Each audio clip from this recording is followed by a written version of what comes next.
B lymphocytes और T lymphocytes दोनों जो हैं वो लिम्फोइड प्रोजेनेटर से बने होते हैं, और दोनों के दोनों जो हैं वो ए ग्रेन्युलोसाइट्स में आते हैं। यस और नो?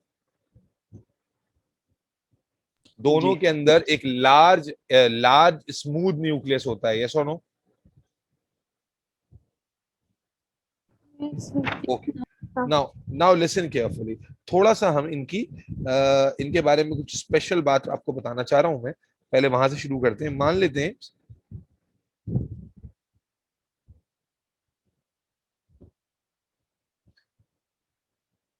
बेटा, एक बात याद रखना कि जब जब कोई चीज फ्रेश फ्रेश पढ़ रहे होते हैं ना, उस वक्त उसको मत छोड़ा करो, पीछे का रिवीजन करो, जो करना है करो।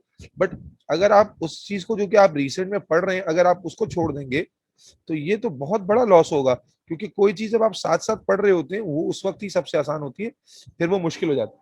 मान लेते हैं कि ये आपका बोन मैरो है। इमेजिन कि ये आपका बोन मैरो है, हड्डी का गूदा है। तो बोन मैरो में आपने पढ़ा कि लिम्फोइड प्रोजेनेटर बनते हैं। यस और नो? जी। Yes sir.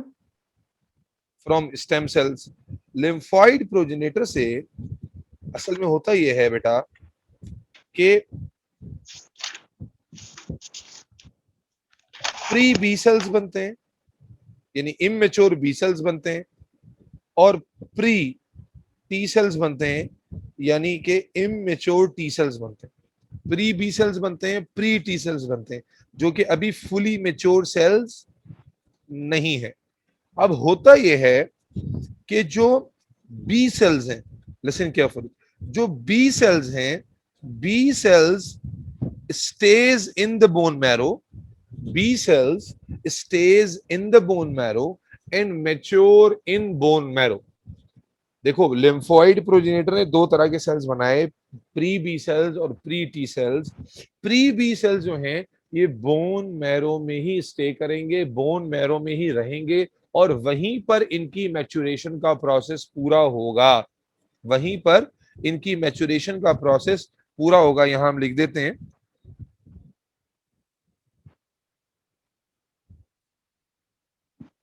यहीं पर इनकी मैच्योरेशन का प्रोसेस पूरा होगा, यहां तक कि they will be released, they will be release from here as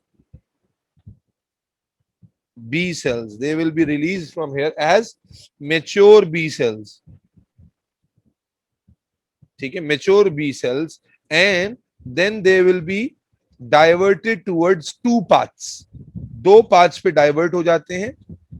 पहला पार्ट के majority of, sorry, small quantity of them enters the bloodstream, whereas large quantity of B cells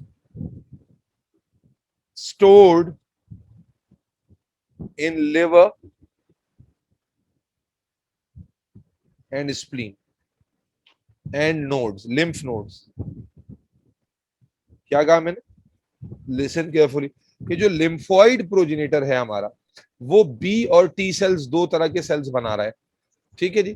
B और T cells बनने के बाद immature form में जो B cells हैं वो तो बोन मैरो में ही स्टे करते हैं, वहीं पर मेच्योर होते हैं, और मैच्योर होने के बाद वहां से दे आर जो है ना वो kicked out from the bone marrow, they and some of them, a considerable quantity of them enters into the bloodstream, whereas the other quantity, the major quantity, goes to liver, spleen and lymph nodes and stored over there.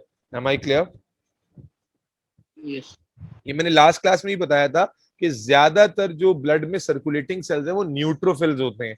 याद है, 72 to 74% of the WBC जो blood में flow कर रहे हैं वो neutrophil है। Yes और नो? लास्ट टाइम मैंने यस। मेंशन किया था। तो इसका मालूम मतलब ये हुआ कि जो बी सेल्स हैं, बी लिम्फोसाइट्स हैं, ये भी ब्लड में फ्लो तो कर रहे हैं, बट इनकी भी मेजॉरिटी उजैर हनीफ, नरमीन नोमान, रेहा फातिमा, आयशा सरफराज, आबाद कहां पर है बेटा? स्टोर्ड है लिम्फ नोड्स में, लिवर में और स्प्लीन में। Is that clear? Yes, sir. Yes, sir. Okay. Now let's see what is happening to the T cell. T cells are made by the bone marrow. ठीक है, they are made by the bone marrow, but what happens to T cells is that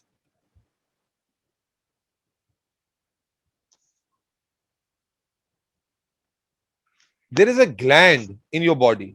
अभी मैं आपके सामने नहीं हूं, तो जैसे आप इमेजिन कीजिएगा, there is a gland in your body which is called thymus. Thymus कहाँ होता है ये ग्लैंड? ये ग्लैंड आपकी चेस्ट कैविटी में होता है।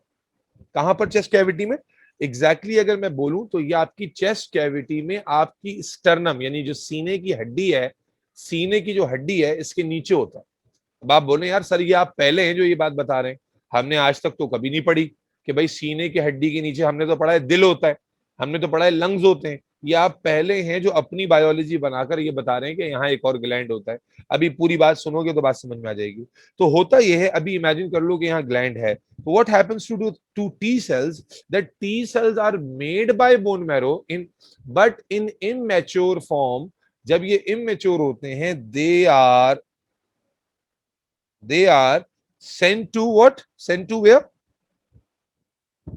They are sent to the thymus gland. They are sent to the thymus gland and they mature in the thymus gland. ये थाइमस ग्लैंड में भेज दिए जाते हैं और थाइमस ग्लैंड से फिर ये मेच्योर होके निकलते हैं और फिर यानी यहां से ये निकले कुछ ऐसे मेच्योर टी सेल्स बन के, ठीक है। मैच्योरेशन कहां हो रही है? थाइमस में मेच्योर टी सेल्स बन के निकले। उसके बाद कुछ अमाउंट किस में चली गई? ब्लड स्ट्रीम में। और कुछ अमाउंट कहां चली गई again? Yes please, lymph nodes. बेटा कंप्लीट कीजिए। Liver and liver and spleen. Concept आ रहा है समझ में? पानी भी लो। कॉन्सेप्ट आ रहा है समझ में? लिवर, स्प्लीन और लिम्फ नोड में चली गई। तो क्या डिफरेंस रहा तुम्हें समझ में आ रहा है? क्या डायग्राम बिल्कुल क्लियर वाजे बता रही है? अच्छा, इसीलिए आप बी सेल को बी और टी को टी कहते हैं। बी सेल को बी और टी को टी कहते हैं। क्यों कहते हैं? कि बी सेल और टी सेल बनते तो दोनों बोन मैरो में है, बट बी सेल बनने के बाद they get mature in bone marrow, therefore the word letter B is written with them. Whereas T cells are called T cells because they are made by the bone. They are made by the bone marrow. Listen carefully. They are not made by thymus. They are made by the bone marrow, but they are trained. वो कहते हैं ना, training के लिए इनको कहां भेज दिया? वो पहाड़ी इलाकों में भेज दिया कि जाओ तुम वहां जाके ट्रेनिंग हासिल करो, ठीक है, वहां जाके तुम सीखो, वहां जाके मेच्योर हो। तो वो they are sent to the thymus gland and thymus gland में वहां ये मेच्योर होते हैं, फिर वहां से ब्लड स्ट्रीम में आते हैं। अब एक सवाल रह गया कि जो थाइमस ग्लैंड है, ये तो शायद हो सकता है कि आपने पहली दफा सुना हो मेरे मुंह से, या पता नहीं स्कूल में सुना हुआ होगा यकीनन, जिन्होंने पढ़ा, जिन्होंने नहीं पढ़ा उन्होंने नहीं सुना हुआ होगा। तो ऐसा क्यों है? ऐसा इसलिए है बेटा कि थाइमस जो ग्लैंड होता है, ये ग्लैंड आपकी बर्थ से पहले बनता है और प्यूबर्टी तक आते आते खत्म हो जाता है। क्या कहा मैंने? ये ग्लैंड आपकी बर्थ के टाइम से बन जाता है और प्यूबर्टी तक, यानी जब सेकेंडरी सेक्सुअल लाइफ स्टार्ट होती है 11, 12, 14 साल की उम्र तक, तब तक रहता है और आहिस्ता आहिस्ता ये ड्राई होकर खत्म हो जाता है। और जब मैं आपको ये इंफॉर्मेशन देता हूं तो इससे आपको पता चलेगा एक बड़ी इंपॉर्टेंट बात, कि इसका मतलब ये हो गया कि टी सेल की जो मैच्योरेशन है, टी सेल की जो डेवलपमेंट है, वो सिर्फ प्यूबर्टी तक ही हो सकती है। प्यूबर्टी तक ही टी सेल की डेवलपमेंट हो सकती है, उसके बाद नहीं हो सकती। नहीं Hussain, no no no no, एक मिनट, क्या कर रहे हो? हटो, हट जाओ, पंखे में हाथ नहीं डालो। मोहम्मद हुसैन,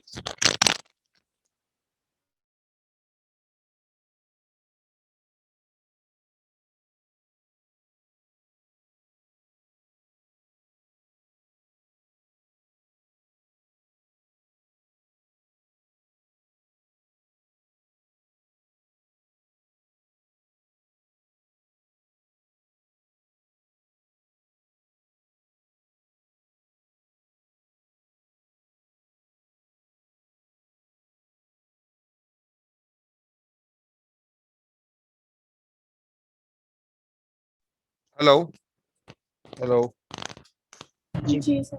जी। अच्छा, तो मैं क्या बता रहा था, रेहा बात समझ में आ रही है कि दो बी को बी और टी को क्यों, टी का नाम क्यों हमने दिया हुआ है, ये बात क्लियर होती है। और हम एक बड़े इंपॉर्टेंट कंक्लूजन पे पहुंचते हैं ये इंफॉर्मेशन जानने के बाद, कि किसी भी इंसान की जो इम्यूनिटी डेवलप हो रही होती है, यानी मेचुरेशन, मैच्योरेशन जितना ज्यादा होगा उतना ज्यादा हम कहेंगे इम्यूनिटी ज्यादा डेवलप्ड है। तो किसी भी इंसान की इम्यूनिटी जितनी डेवलप हो रही हो, जितनी भी डेवलप्ड होनी है, उसका एक मेजर पार्ट डेवलप जो होता है वो होता है प्यूबर्टी तक। इसीलिए बच्चे की इम्यूनिटी का जो दारोमदार है कि वो कितना इम्यूनो कॉम्पिटेंट होगा, वो उसमें प्यूबर्टी तक का जो टाइम है वो बहुत ही वाइटल होता है, बहुत वाइटल होता है। Is that clear? और प्यूबर्टी आ जाने के बाद जो इम्यूनिटी की डेवलपमेंट है, इम्यून सिस्टम की जो डिफरेंशिएशन है, इम्यून सिस्टम की जो डेवलपमेंट है, वो हर जगह पर नहीं हो पाती। जैसे टी सेल, बिल्कुल ही T cell can not mature, can not differentiate, can not produce varieties और can not learn new things after thymus gland is vanished. तो थाइमस ग्लैंड जब खत्म हो जाता है तो फिर टी सेल जो है, टी सेल्स की जो एक्टिविटी है वो बिल्कुल खत्म हो जाती है। सॉरी, टी सेल की जो मैच्योरेशन का प्रोसेस है वो रुक जाता है। Am I clear? Yes. Yes, sir. Any question till this point? No, sir. Okay, चलो जी, let's begin the discussion of B lymphocytes. B और टी का इंट्रोडक्शन सबको समझ में आ गया? जी। Yes, sir. चले जी, अब हम लोग शुरू कर रहे हैं डिस्कशन बी लिम्फोसाइट्स। आपको अच्छे से मालूम हो चुका है कि लिम्फोसाइट्स के क्या कैरेक्टर हैं और बी लिम्फोसाइट्स के क्या है। तो अब मुझे जल्दी से रिवाइज करते हैं, बी लिम्फोसाइट कहां बनेंगे?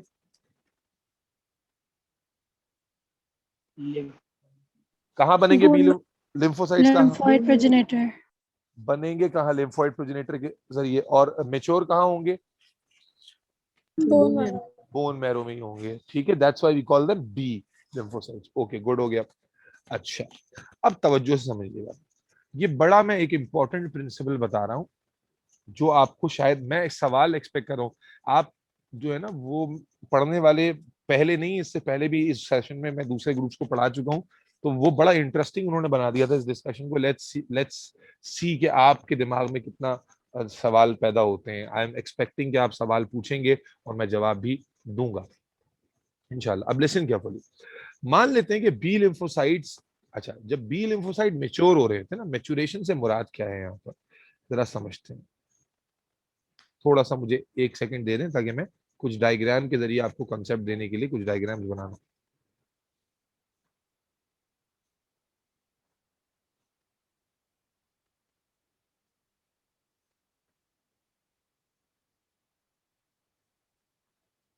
मेरे बच्चों, मेरे नौनिहालों, बी लिम्फोसाइट की मैच्योरेशन का जो सीधा सीधा यहाँ कॉन्सेप्ट है वो ये है कि जब बी लिम्फोसाइट्स को मैच्योर किया जा रहा होता है, जब बी लिम्फोसाइट्स को मैच्योर किया जा रहा होता है, तो उनके ऊपर जो एंटीजन्स लगाए जाते हैं, जो एंटीजन, सेल्फ एंटीजन, जो उनके ऊपर सेल्फ एंटीजन लगाए जा रहे होते हैं डेवलपमेंट में, मैच्योरेशन में, ये एक दूसरे से अलग होते हैं।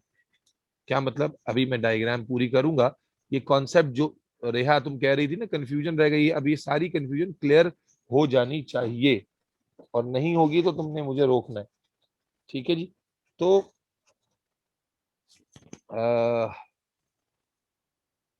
मान लें कि ये बी सेल है जो अभी बोन मैरो में ही है। ठीक है, मैच्योर हो रहे हैं अभी ये। ठीक है, मैच्योर हो रहे हैं। तो मैच्योरेशन के दौरान ये, मैंने लेट्स से इनको नाम दे देते हैं, A B C D E F G, मैंने ये वैरायटी ली। बी सेल्स जब मेच्योर हो रहे होते हैं तो ड्यूरिंग मैच्योरेशन उनके ऊपर जो सेल्फ एंटीजन लगाए जाते हैं, ये सेल्फ एंटीजन एक दूसरे से अलग होते हैं, जिसकी बुनियाद पर बोन मैरो में जब बी सेल मेच्योर हो रहे हैं तो मिलियंस ऑफ टाइप्स के बी सेल्स बनते हैं। क्या कहा मैंने? जब बोन मैरो में बी सेल्स मेच्योर हो रहे होते हैं, depending upon of self antigen eight their surface. समझना आयशा, है ना, कि बी सेल जो मैंने ए से लेकर जी तक यहाँ शो किए हैं, ये सारे सेल भले से देखने में एक जैसे हों, लेकिन इन पे जो सेल्फ एंटीजन मौजूद है, जो रिसेप्टर्स मौजूद हैं, ये अलग अलग वैरायटी के होते हैं, एक जैसे नहीं होते। और जितनी ज्यादा वैरायटी के एंटीजन होंगे, जितनी ज्यादा वैरायटी के रिसेप्टर्स होंगे, उतना ज्यादा इम्यून सिस्टम में डाइवर्सिटी होगी, इम्यून सिस्टम में वैरायटी होगी। क्या मालूम, क्या मतलब है ना? सेल ए पर जो रिसेप्टर मौजूद है ये अलग होंगे, सेल बी पर अलग होंगे, सेल सी पर अलग होंगे, सेल डी पर अलग होंगे, सेल ई पर अलग होंगे, सेल एफ पर अलग होंगे, सेल जी पर। ये जो रिसेप्टर्स हैं, इनकी शेप, इनकी जो प्रॉपर्टी है, वो हर बी सेल पर अलग होगी। और जितनी ज्यादा अलग अलग वैरायटी होगी इम्यून सिस्टम बी सेल वाला, उतना डाइवर्सिफाइड होगा। Am I clear? Yes. अब Yes, यहां sir. मैं बहुत एक इंपॉर्टेंट बात बताने जा रहा हूं। अगर हिना की आवाज मुझे आ जाए ना तो मजा आ जाए। हिना पिछली क्लास में भी आई थी, लेकिन इनकी आवाज कोई नहीं सुनी थी हमने। हिना, आवाज आ रही है मेरी आपको बेटा? हिना अल्ताफ, सॉरी हिना रफीक। आज भी खामोशी से ही क्लास लेनी है हिना ने। अच्छा उजैर, तुम हो क्लास में या नहीं हो? उजैर हनीफ, जी सर। बेटा तुम्हारा भी रिस्पांस बहुत नीचे जा रहा है उजैर। मैं जो है ना ट्रेस कर रहा हूँ, वो मेरा सिक्स सेंस कह रहा है कि तुम जो है ना जिस पोटेंशियल पर पहले काम कर रहे थे, वो पोटेंशियल नजर नहीं आ रहा है मुझे आपका बेटा। ये पता नहीं मेरा सिक्स सेंस सही है या नहीं, आमतौर से सही होता है। तो अब इमेजिन कीजिएगा कि ये ए से लेकर जी तक मल्टीपल टाइप्स के बी सेल्स बने हुए। अब एक सवाल आना चाहिए जो अब तक आया नहीं, कि इसकी वैरायटी जो फॉर्म हो रही है, ये किस चीज पर डिपेंड करती है? कि भाई हो सकता है कि रेहा फातिमा के अंदर इसकी जो वैरायटी है वो ए से जी तक हो, लेकिन हो सकता है कि नरमीन नोमान के अंदर इसकी वैरायटी में ए से डी तक की वैरायटी हो, ई एफ जी वाली वैरायटी नरमीन नोमान में ना हो। ठीक है ना? हर बंदे के अंदर मिलियंस ऑफ वैरायटीज बन जाएं ये जरूरी नहीं है।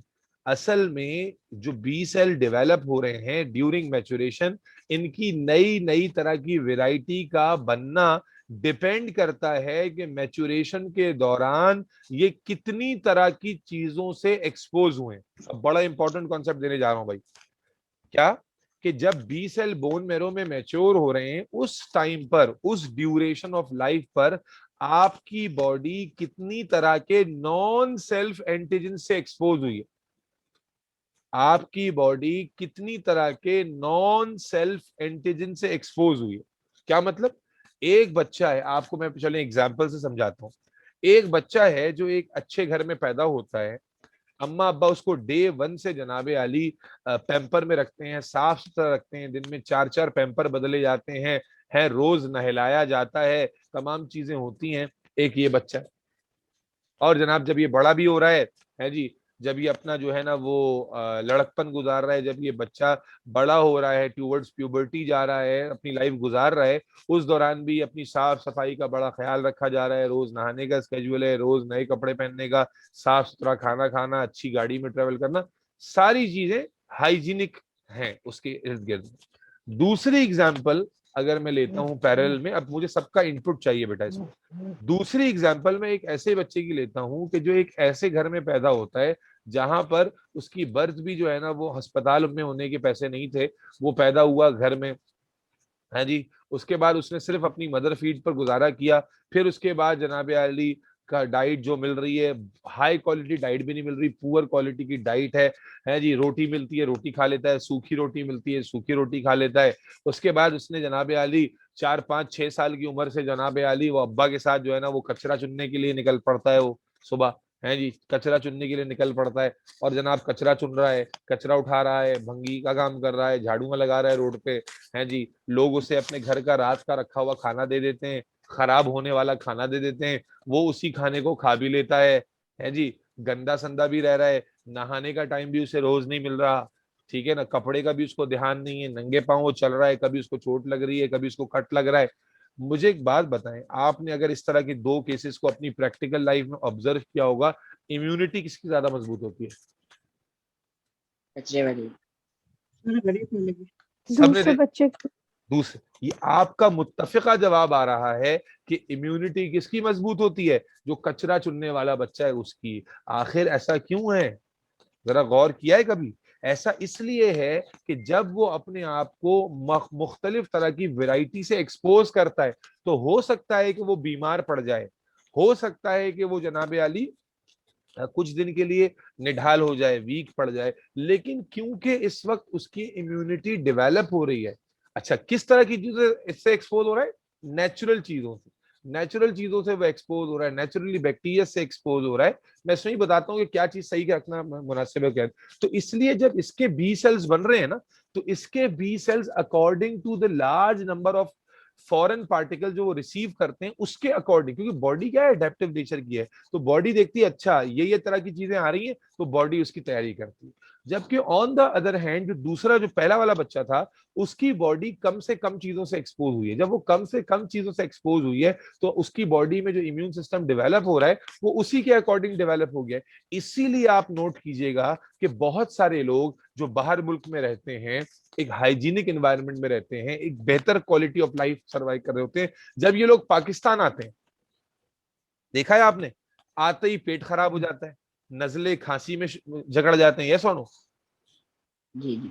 ऐसा यस क्यों हो सर। रहा है? बेटा ये इम्यूनिटी में इंटरेस्ट पैदा करो, नरमीन नोमान, तुम सो जाओ, तुमको क्लास से बाहर निकाल दूं मैं? हैं? तुमको यहाँ मैं बात एक कॉन्सेप्ट की कर रहा हूँ, तुम्हारा यस नो भी नहीं आ रहा बेटा। जी सर। तो आप गौर करो, दिमाग की बत्ती जलाओ, अल्लाह का निजाम है, इस पे सुभान अल्लाह कहो कि अल्लाह ने क्या निजाम बनाया आयशा, कि जितनी चीजों से एक्सपोज होगे उतना फायदा होगा। अब इसका मतलब ये भी नहीं है कि आपने बच्चा पैदा हुआ आपके घर में, आपने उठा के भंगी के हवाले कर दिया कि ले भाई इम्यूनिटी डेवलप करा, ये मतलब बिल्कुल भी नहीं है। मैं आपको एक बिल्कुल वाजे बताऊं मेडिकली, जिसमें नुकसान भी ना हो, यानी आपने इतने गंदगी में छोड़ दिया कि नुकसान हो गया, बच्ची की बॉडी इतनी कमजोर थी, इम्यूनिटी डेवलप हो रही थी, और अल्लाह ना करे उसको कोई ऐसा इन्फेक्शन हो गया जिससे वो बाहर ही नहीं आ सका, तो ये भी मसला हो सकता है। वो कचरे वाला तो चलो सरवाइव कर गया, उसमें तो यूज टू चल रहा, खानदानी काम है उनका, खैर। लेकिन जो मेजर चीज जो हमारे पेरेंट्स गलत कर रहे हैं, आपने देखा है, ज्यादातर जो इलीट क्लास के बच्चे होते हैं, जरा सा कुछ कर लिया तबीयत खराब हो गई, जरा सा जनाब अली डस्ट एलर्जी कितनी कॉमन है जी। कभी मजदूर के बच्चे को देखा है डस्ट एलर्जी होते हैं? कभी मजदूर को किसी को देखा है कि डस्ट एलर्जी हो? नहीं दिखेगा आपको। क्यों नहीं दिखेगा भाई? क्योंकि वो बचपन से उस डस्ट से एक्सपोज्ड है, उसकी बॉडी उस डस्ट के बारे में यूज टू है। लेकिन जिन लोगों को डस्ट एलर्जी है वो कौन लोग हैं? जो बहुत साफ सुथरे एनवायरनमेंट में इनिशियली रहे, डस्ट से जो है ना वो एक्सपोजर जो होता है वो आपको उस वक्त मिला नहीं। अब जब मिल रहा है तो आपकी बॉडी उसे जो है ना एक फॉरेन पार्टिकल समझ के उसके खिलाफ रिएक्ट कर रही है, हाइपर सेंसिटिविटी इशू हो रहा है, जो कि एक नॉर्मल आदमी में नहीं होना चाहिए। समझ में आ रही बात?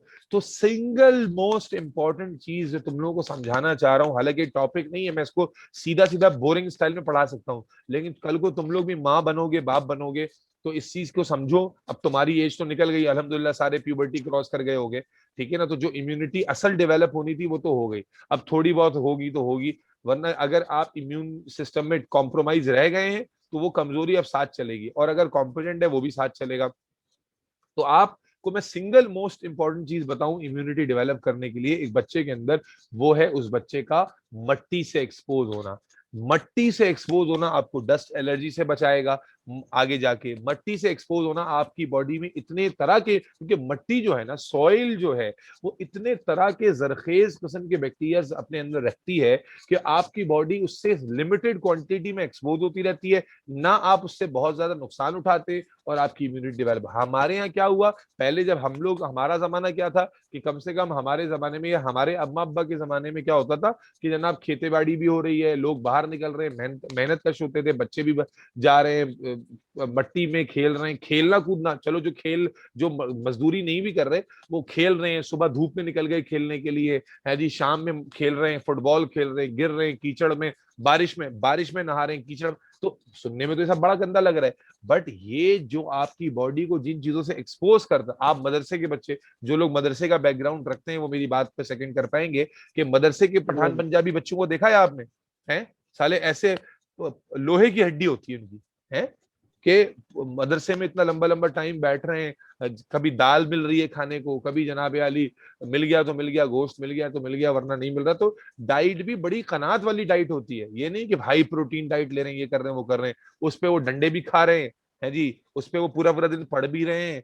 तो आप देखें, आपने चारों तरफ गौर करें कि इम्यूनिटी की जो डेवलपमेंट है वो हमने अपने लिए खुद मुश्किल बना ली है। हमने अपने बच्चों को इंडोर कर लिया कि भाई घर में खेलो। वो घर में खेलने का कॉन्सेप्ट पहले एक हालात खराब हुआ करते थे तो होता था, अब जनाब बच्चा इतना घर में घुस गया है कि लड़का है लड़की है वो घर में ही बैठा हुआ है, है, उस कमबख्त को दही लाने बोल दो तो घर जाएगा नहीं। अम्मा बुर्का पहन के दही लाने जा रही हैं, क्यों? घर में बेटा है जवान, लेकिन चूंकि आदत ही नहीं डाली कभी बाहर जाने की, तो अब अम्मा डर रही है कि मेरा 10th क्लास का बच्चा है ना, दही लेकर नहीं आ सकता। अम्मा खुद बुर्का ओढ़ के जा रही है जी। घर में नौकर है तो वो जा रहे हैं, बच्चा यहाँ हडाराम की तरह भरा हुआ है। तो कहने का मकसद ये है कि ये जो हमने एक्स्ट्रा ऑर्डिनरी केयर अपने बच्चों को दी है, ये ठीक नहीं है, ना बायोलॉजिकली ठीक है, ना वैसी ठीक है, तरबियत के उसूल के हिसाब से भी नहीं है। तरबियत का उसूल ये कहता है कि आपने नस्ल जो तैयार करनी है उसको आगे की प्रैक्टिकल लाइफ के लिए भी तैयार करना है। मैं फिर बता दूं, आगे जिंदगी में बायोलॉजी और केमिस्ट्री काम नहीं आएगी, जो आपने अपने घर में सीखा तरबियत तालीम वो काम आएगी। उसके ऊपर लोग आपको परखेंगे, कोई आपकी डिग्री को चाटेगा नहीं। डिग्री की अहमियत है एक सर्टेन एक्सटेंट तक, लेकिन आपसे लोग मिलकर अगर मुतासिर ही ना हो, है जी, आप जो है एरोगेंट हैं, आपको बात करने की तमीज नहीं है, आप अपने आप को अक्ले कुल समझते हैं, या कोई भी ऐसी चीज जो कि तरबियत में नहीं मिल सकी, नहीं हो सकी, तो उसके लोग आपके पीठ पीछे आपकी बुराइयां ही करते फिरेंगे। खुलासा ये, इम्यूनिटी से बात कहीं और निकल जाएगी। तो इम्यून सिस्टम की डेवलपमेंट का जो की है, क्या की समझे बेटा तुम लोग, कि इम्यून सिस्टम में जो वैरायटी पैदा होती है उसकी की क्या होती है? Exposure to Exposure different to kinds of different. antigens. Ji Ayesha Sarfaraz, exposure to different kinds of non-self antigens during maturation period. Am I clear to all of you in this concept? Yes, sir. ठीक है ना। तो अब मान लेते हैं कि ये जो बंदा जिसके मैंने बी सेल्स बनाए हैं, वो बी सेल्स इतनी वैरायटी के बने में उसमें। बेटा बात समझ में आ रही है आयशा सरफराज को? बेटा आयशा, तुम्हें पढ़ाना मकसद है मेरा, ये बाकी कोई वैल्यू नहीं है किसी की मेरे लिए। समझ में आ रही है? तुम्हें समझ में आना चाहिए, बस ये मकसद है। ठीक है ना। अब तो बस मैं टीचिंग इसलिए कर रहा हूँ कि आयशा तुम्हें बात समझ में आ जाए। तो तुम्हें आ रही है ये बताओ मुझे? जी सर। आ रही है, बस मेरा मकसद पूरा हो रहा है अल्हम्दुलिल्लाह। ठीक है ना। नरमीन तो वैसी खामोश रहती है, तो इसलिए नरमीन को पढ़ाना तो अब मकसद रहा ही नहीं है, नरमीन को भगाना मकसद रहा है मेरा। अच्छा, अब ये हमारे बी सेल्स। अब होता क्या है, हाउ बी सेल्स रिस्पॉन्ड। ये मिलियंस ऑफ वैरायटी के बी सेल्स हैं जो आपकी बोन मैरो में बने थे, और बनने के बाद कुछ इनमें ब्लड सर्कुलेशन में है और कुछ इसमें स्टोर्ड है। अब मान लेते हैं, इमेजिन कर लीजिए कि आपकी बॉडी में ये आ गया एक, इमेजिन कर लीजिए कि आपकी बॉडी में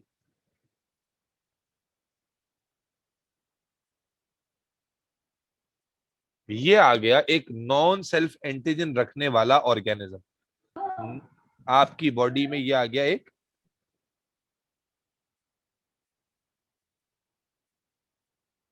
नॉन सेल्फ एंटीजन रखने वाला ऑर्गेनिज्म। ठीक है जी, नॉन सेल्फ एंटीजन वाला, सही है। बैक्टीरिया आ गया, मान लो बैक्टीरिया आ गया, है जी। अब अगर आपकी इम्यूनिटी ने अच्छे से डेवलप हुई भी है, तो आपके बी सेल्स के पास लाजमी तौर पर इस नॉन सेल्फ एंटीजन का मैच मौजूद होगा। क्या मतलब? बी सेल की वैरायटी में इस एंटीजन से, इस नॉन सेल्फ एंटीजन से बाइंड होने वाला बी सेल मौजूद होगा। और अगर आपकी इम्यूनिटी सही से डेवलप नहीं हुई भी है, तो फिर आपके पास इसके अगेंस्ट में सेल मौजूद, बोलो भाई, नहीं होगा। और जिस जिस वैरायटी का मैच हमारे पास मौजूद नहीं हो, उसके बारे में हम कभी भी इम्यूनिटी डेवलप नहीं कर पाते। मान लें कि बी सेल ने डेवलप हो रहा था, बी सेल डेवलप हो गए, अब ये जो नॉन सेल्फ एंटीजन आपकी बॉडी में आया, एक बैक्टीरिया आया, अगर आपकी इम्यूनिटी सही से डेवलप्ड हुई है, तो लाजमी तौर पर इसकी मैचिंग का बी सेल मौजूद होगा। मैचिंग से मेरी मुराद क्या है आयशाबाद? मैचिंग से मुराद है कि ऐसा बी सेल इस कलेक्शन में हमारे पास मौजूद होगा जिसके एंटीजन इसके नॉन सेल्फ एंटीजन से मैच खाते होंगे, बाइंड हो सकते होंगे। Is that clear? Yes sir. तो मान लेते हैं, ऐसा ऐसा मान लेते हैं कि इसके खिलाफ या इसके मैच के जो रिसेप्टर्स हैं, मान लेते हैं कि वो सेल डी है, ये वाला सेल मान लो कि इसके मैच का है। तो जब ये नॉन सेल्फ एंटीजन तुम्हारी बॉडी में आएगा तो बॉडी इसको, अब वो बॉडी इसको देखेगी कि इसके ऊपर क्या combination of non self antigen है, और फिर वो अपने डेटाबेस में चेक करेगी कि उसके पास कौन सा ऐसा बी सेल है जिसके पास इसका क्लोज मैच मौजूद है। तो बॉडी ने फाइंड आउट किया कि वो सेल डी है, बी यानी बी सेल की जो डी वैरायटी है वो है। यानी अक्सर अक्सर बी सेल जो फ्लो कर रहे हैं ना, उस फ्लोटिंग में ये पता लग जाता है कि डी वैरायटी का जो बी सेल है वो ऐसा सेल है जो कि इस नॉन सेल्फ एंटीजन को काउंटर कर सकता है। तो अब क्या होता है, वंस इट इज डिसाइडेड कि ये हमारा सेल है जो इसको रिस्पॉन्ड करेगा, ये सेल प्रोलिफरेट होना शुरू हो जाता है, यानी डिवाइड होना शुरू हो जाता है। तक जो बात की पहले ये समझना जरूरी है कि क्या हुआ कि जो हमारे पास मैच मौजूद था वो क्या हो गया, सिलेक्ट हो गया, और उसकी डिवीजन शुरू हो गई, उसकी डिवीजन शुरू हो गई। प्रोलिफरेशन कहते हैं डिवीजन प्लस डिफरेंशिएशन, यानी डिवीजन हो गया, उसमें वैरायटी पैदा हो गई। अभी इसके बारे में और बताता हूं, पहले यहां तक बात समझ में आई जी sir. Yes, Yes, sir. sir. कि मान लेते हैं कि ये जो एंटीजन बाहर से आया था इसको हम एक्स कह देते हैं। तो जब एक्स ऑर्गेनिज्म आया आपकी बॉडी में तो सारे बी सेल ने रिस्पॉन्ड नहीं किया, सिर्फ उस बी सेल ने रिस्पॉन्ड करना है जिसके पास इसका मैच मौजूद है। अब बात क्लियर है बेटा यहां तक? अबाद भाई बात क्लियर है यहां तक?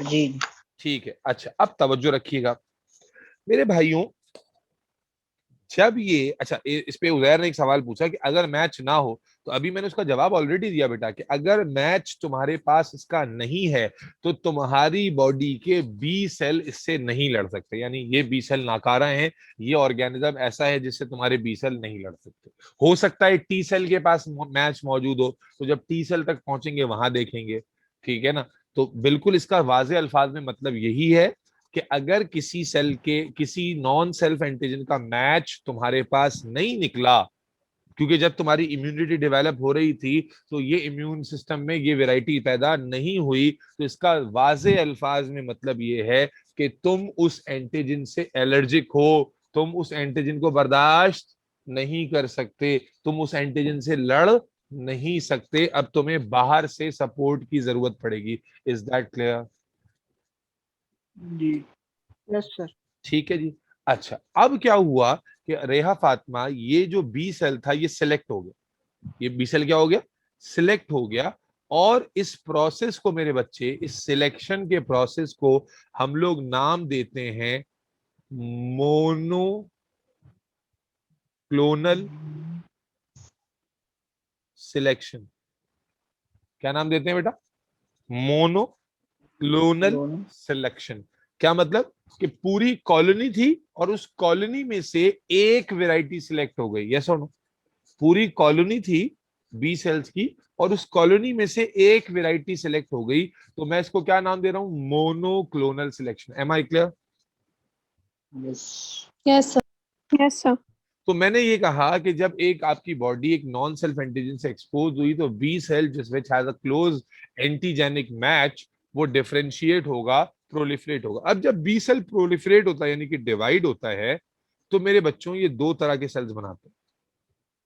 जब बी सेल डिवाइड होना शुरू करता है तो ये दो तरह के सेल्स बनाता है। आए देखें कौन से दो तरह के सेल्स बनते हैं भाई। तवज्जो, तवज्जो हटनी नहीं चाहिए, तवज्जो हटी और घटना घटी। नहीं तो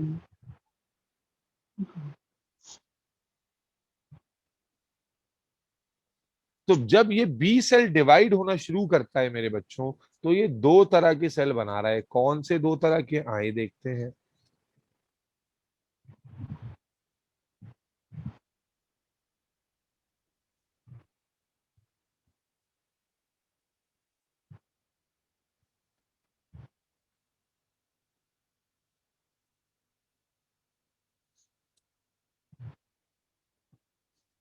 क्या कहा मैंने? जब बी सेल डिवाइड होना शुरू करता है, आयशा सरफराज, जब बी सेल सिलेक्ट हो गया, आयशा तुम्हें सिलेक्शन तक की बात समझ में आ गई? सर वो मैं नहीं थी। सिलेक्शन की बात तो मीटिंग खत्म होने से पहले ही कर ली थी ना मैंने, कि बाहर से जिसका मैच होगा, तुम लोग बहाने ढूंढ लो, मैं नहीं थी। अरे भाई मैच जिसका होगा वो सिलेक्ट हो जाएगा, ये बात तो मैं पहले ही कर चुका हूं। यहां तक तुम्हें बात समझ में आई है ना कि एक नॉन सेल्फ एंटीजन आएगा तो बी सेल की कॉलोनी में से जो जो बी सेल उसके उससे क्लोज मैच रखता होगा वो सिलेक्ट हो जाएगा और वो डिवाइड होना शुरू हो जाएगा। यस और नो? जी जी। और इस प्रोसेस को हम मोनोक्लोनल सिलेक्शन कहते हैं। बस यही बताया मैंने। मोनोक्लोनल सिलेक्शन का मतलब हो गया कि इस पूरी कॉलोनी में से जो बी सेल की कॉलोनी थी उसमें से एक वेराइटी जो है वो डिवाइड हो रही है। Monoclonal selection. अब मैंने ये बताया कि जो बी सेल सिलेक्ट हुआ है immediately it will start dividing. And जब वो डिवाइड होगा तो डिवाइड होके ये दो तरह के सेल बनाएगा। बेटा एक वैरायटी के सेल को हम कहते हैं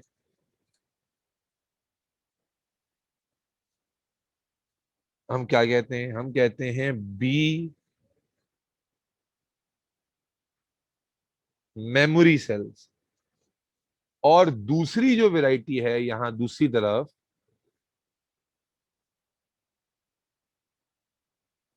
इनको हम कहते हैं बी प्लाज्मा सेल। तो मेरे साथ याद करते जाना। ये चैप्टर मुश्किल क्यों नहीं कि तकरीबन आप देख रहे हैं इस चैप्टर में मैंने भरपूर डायग्राम्स बनाई है। फ्लो चार्ट नोट्स में भी बने हुए मिलेंगे आपको ये, और इसी से सब कुछ समझ में आ रहा होगा, यही लिखना भी होगा। तो जब बी सेल इन अब आप पढ़ रहे हैं बी सेल का रिस्पॉन्स कैसे, तो बी सेल जब इनकाउंटर करता है एक एंटीजन को जिसका मैच उसके पास मौजूद है, तो वो मोनोक्लोनल सिलेक्शन के प्रोसेस से वो पर्टिकुलर टाइप जो है वो डिफरेंशिएट और डिवाइड होना शुरू होती है, और डिवाइड होकर दो तरह के सेल्स बनाती है। कौन कौन से बेटा? B memory cells and B plasma cells. Yes और नो? Yes, sir. मेरे बच्चे, जो बी प्लाज्मा सेल्स हैं जो बी प्लाज्मा सेल्स हैं जो मैं राइट साइड पे दिखा रहा हूं आपको, बी प्लाज्मा सेल्स जो हैं ये अपने अंदर बी प्लाज्मा सेल्स, ये सेल्स स्पेशलाइज स्पेशलाइज प्रोडक्ट बनाते हैं। जो बी प्लाज्मा सेल्स हैं ये स्पेशलाइज प्रोडक्ट्स बनाते हैं, और ये प्रोडक्ट ये फिर क्या कर देते हैं? बनाने के बाद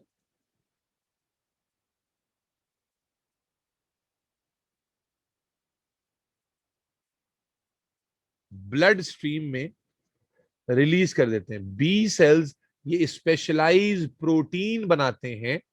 बी सेल ये स्पेशलाइज प्रोटीन बनाते हैं, बनाने के बाद ये इसे रिलीज कर देते हैं। और ये स्पेशलाइज प्रोटीन्स क्या कहलाते हैं बच्चों? ये कहलाती हैं, आपने नाम सुन रखा है पहले से, एंटीबॉडीज। नाम सुना है एंटीबॉडीज? तो Yes, भाई sir. अभी इन जनरल भी आपने सुन रखा होगा, एंटी बॉडीज। अरे राहिला आप कब आ गई क्लास में? राहिला जी सर, मैं शो हो रहा है, मैं आउटसाइड हूँ, लेकिन मैं आपका लेक्चर सुन रही हूँ सर। अच्छा चलें। तो मैंने क्या कहा, वेरी आप सॉरी जो because lecture is very important. हाँ जी हाँ जी, बहुत ही इंपॉर्टेंट लेक्चर है और कमाल का कॉन्सेप्ट है और समझ में भी आएगा इंशाल्लाह। तो हमने अभी थोड़ी देर पहले सर ना मुझे प्रिंसिपल ऑफ इम्यूनिटी आपके आने से पहले ना ये सब डिस्कस हुआ है। ये जो आपको नजर आ रहा है ना ये स्क्रीन पे, ये जी सब जी जो है हमने डिस्कस थोड़ा सा किया है। और अब बी सेल की एक्टिविटी पे बता रहे हैं। तो मैंने समझाया कि बी सेल की हमारे पास मिलियंस ऑफ वेराइटीज होती हैं, और जब कोई एंटीजन आता है बाहर से नॉन सेल्फ, तो अगर उसका क्लोज मैच मौजूद है, अगर है, तो ही हमारी इम्यूनिटी रिस्पॉन्स करेगी, वरना नहीं करेगी बी सेल की। साफ बात, ठीक है ना?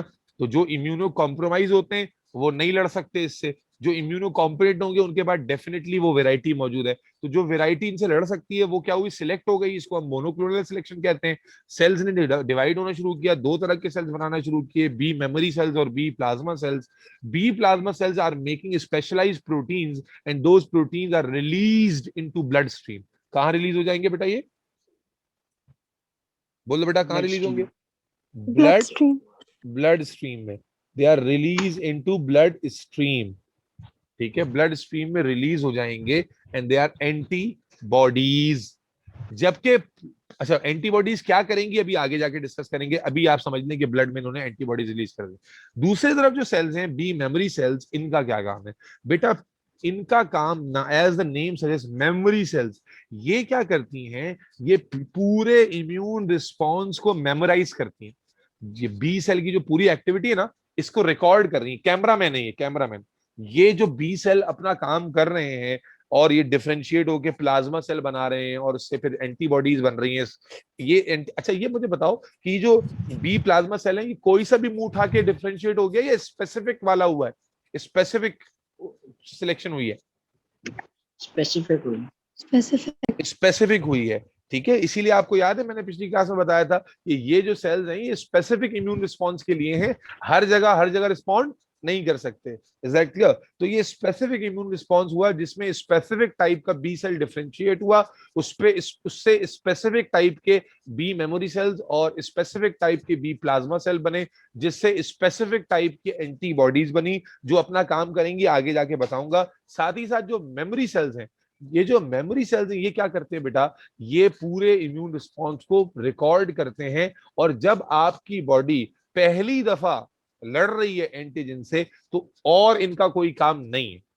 अच्छा, पहला जो इम्यून रिस्पॉन्स है ना, पहली दफा जब ये एंटीजन आपकी बॉडी में आ रहा है और इम्यून रिस्पॉन्स हो रहा है, तो इस इम्यून रिस्पॉन्स को हम प्राइमरी इम्यून रिस्पॉन्स कहते हैं। क्या कहते हैं? Primary immune response. तो प्राइमरी इम्यून रिस्पॉन्स में क्या हो रहा है कि बी प्लाज्मा सेल एंटीबॉडी बना रहे हैं और जनाबे आली बी मेमोरी सेल उसको रिकॉर्ड कर रहे हैं। मान लें कि कुछ दिनों के बाद आपकी बॉडी दोबारा उससे एक्सपोज हो, दोबारा एंटीजन से, उसी एंटीजन से एक्सपोज हो। जरा गौर फरमाइएगा, बात समझ में आ जाए तो बताइएगा। मान लें दोबारा से एक्सपोज हो, तो क्या आपकी बॉडी में इस बार पहले से बी मेमोरी सेल बने हुए जी, जो सर्कुलेट कर रहे हैं? यस और नो? आपकी बॉडी में पहले पहले पहले से मेमोरी सेल्स नहीं बने हुए थे, यस और नो?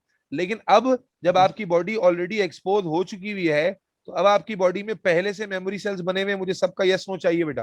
पहले से मेमोरी जी, सेल्स जी। बने हुए हैं, तो अब क्या मोनोक्लोनल सिलेक्शन में टाइम वेस्ट किया जाएगा या डायरेक्टली मेमोरी सेल्स काम कर सकते हैं? यस और नो? Directly memory cells. अब गौर करना क्या होता है बेटा, ईच ऑफ मेमोरी सेल, हर मेमोरी सेल में ये एबिलिटी होती है, हर मेमोरी सेल में ये एबिलिटी होती है कि it can differentiate, divide, it can divide and differentiate, it can divide and differentiate into further B plasma cells and further B memory cell। समझना, ये मैं कौन सी बात कर रहा हूं? ये मैं बात कर रहा हूं सेकेंड इम्यून रिस्पॉन्स की। इसको मैं सेकेंडरी इम्यून रिस्पॉन्स कह रहा हूं कि अगर आपकी बॉडी दोबारा उसी से एक्सपोज हुई, तो चूंकि जो मेमोरी सेल है ना, ये पूरा इम्यून रिस्पॉन्स पहली दफा में रिकॉर्ड कर चुके हैं और रिकॉर्ड करके उसको ये ब्लड में घूम रहे हैं। अब दोबारा जैसे ही बॉडी उस सेम एंटीजन से एक्सपोज होगी, तो फौरन से, टाइम नहीं लगेगा, फौरन से जो मेमोरी सेल है वो डिफरेंशिएट होंगे, डिवाइड होंगे, और फर्दर प्लाज्मा सेल, हर मेमोरी सेल प्लाज्मा सेल बनाएगा और फर्दर मेमोरी सेल भी बनाएगा। और हर प्लाज्मा सेल से क्या बनेंगी? बोलो भाई। बी मेमोरी सेल्स और बी प्लाज्मा सेल्स। एंटीबॉडीज। हर प्लाज्मा सेल से क्या बनेंगी बच्चों? एंटीबॉडीज। यस और नो? Yes sir. यस। तो अब मुझे जरा सोच के बताओ कि राहिला, आपकी आवाज नहीं आ रही है भाई। क्वेश्चन आप क्वेश्चन पूछने से पहले जरा आवाज, आपकी आवाज मैं समझ ही नहीं पा रहा हूं, मैं क्वेश्चन कैसे समझूंगा? सॉरी, नहीं आते हैं। आपकी आवाज बहुत ज्यादा लैग कर रही है, हम आपकी कोई भी आवाज समझ नहीं पा रहे हैं। Okay sir. आप बोलने का ट्राई करें, या चैट मैसेज में अगर आप पूछ सकती हैं तो पूछें। सवाल तो वेलकम करना चाह रहा हूं मैं आपसे, बताइए आप मुझे क्या पूछना चाह रहे हैं। सर अब आपको मेरे से बोलें आप, मैं सुनने की, समझने की कोशिश करता हूँ, बोलें। सर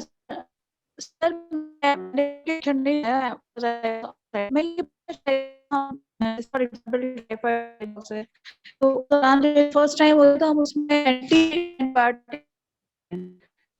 क्या क्या कर रहे हैं। क्या कोई समझ पा रहा है कि राहिला क्या पूछना चाह रही है? No sir.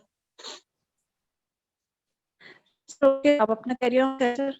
अच्छा, आप ऐसा करें कि आप मुझे व्हाट्सएप पे ऑडियो में सवाल पूछें, मैं जवाब देता हूँ। अभी पूछिए, मैं पूछूंगी आपसे। अच्छा, तो अब समझ, अच्छा मेरी आवाज क्लियर आ रही है आपको? क्लियर है। अब तवज्जो रखें इस बात पर। तो अब क्या हुआ कि जब सेकंड टाइम आपकी बॉडी एक्सपोज हुई तो आपने देखा कि मोनोक्लोनल सिलेक्शन में टाइम नहीं लगा, number one. Number two, memory cell, पहले देखो एक सेल था, वो डिवाइड होता था, मेमोरी सेल बनाता था प्लाज्मा। अब मल्टीपल मेमोरी सेल बने हुए और वो सारे डिवाइड होके बहुत सारे मेमोरी और बहुत सारे प्लाज्मा सेल बनाएंगे। जब वो बहुत सारे प्लाज्मा सेल बनाएंगे तो बहुत सारे प्लाज्मा सेल से बहुत सारी एंटीबॉडी बनेगी। तो मुझे एक बात का जवाब दो कि प्राइमरी इम्यून रिस्पॉन्स में एंटीबॉडी का लेवल ज्यादा होगा सेकेंडरी में? Secondary. Secondary. Is this clear to everybody? Ayesha, पहली बार में एंटीबॉडी का लेवल ज्यादा होगा दूसरी बार में? दूसरी बार। दूसरी बार में। अच्छा, अब मान लो कि कुछ दिनों के बाद तुम्हारी बॉडी दोबारा एक्सपोज हुई उससे, उसी सेम एंटीजन से, तो अब क्या है, मेमोरी सेल पहले से भी ज्यादा बने हुए हैं, यस और नो? जी। और जब मेमोरी सेल पहले से भी ज्यादा है तो पहले से भी ज्यादा मेमोरी, जब मेमोरी सेल डिफरेंशिएट हो तो क्या करते हैं हम कि वो फर्दर मेमोरी बनाता है और फर्दर प्लाज्मा बनाता है। Memory cell has got the ability to form further memory cell and plasma cell.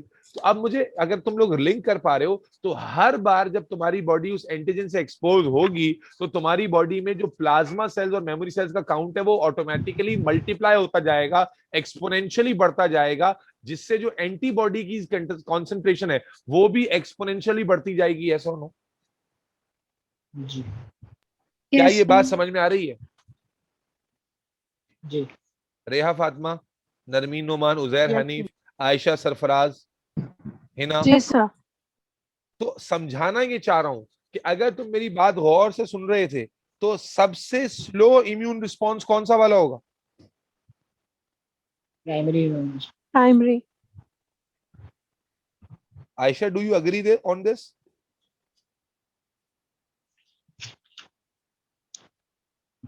Ayesha, बात समझ में आती है तुम्हें?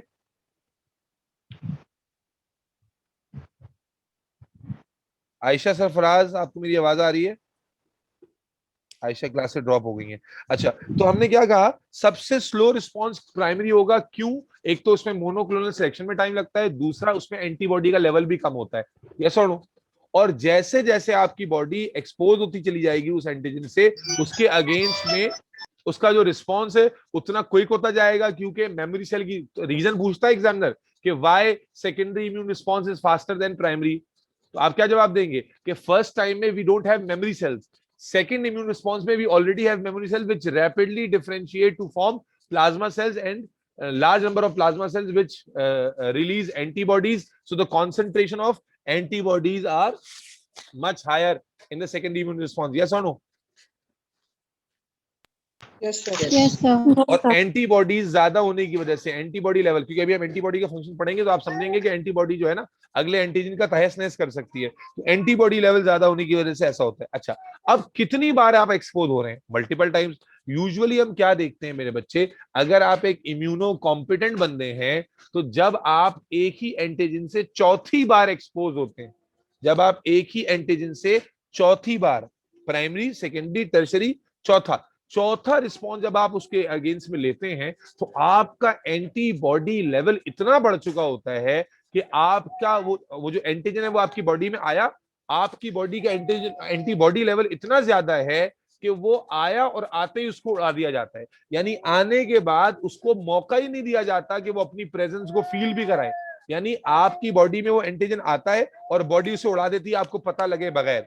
इससे पहले क्या था, प्राइमरी सेकेंडरी इम्यून में हो सकता है कि जब कोई इन्फेक्शन आपको हुआ तो आपको कुछ दिन उसमें कमजोरी महसूस होती, कुछ दिन आपको जो है ना वो पता लगता कि मैं बीमार हो रहा हूं, है जी, जैसे अक्सर आपको लग रहा होता है कि खांसी होने वाली है, गला खराब होने वाला है, लेकिन फिर होता नहीं। लेकिन जब आपकी बॉडी में जो है ना इम्यून रिस्पॉन्स इतना तेज हो जाता है और आमतौर से चौथी बार में हो जाना चाहिए।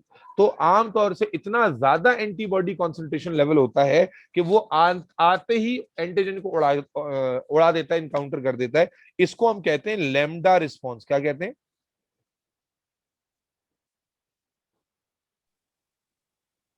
क्या कहते हैं भाई इसको?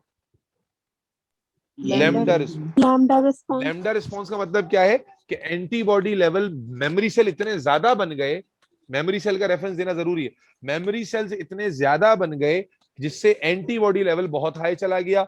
और एंटीबॉडी लेवल जब हाई हो गया तो अल्टीमेटली क्या हुआ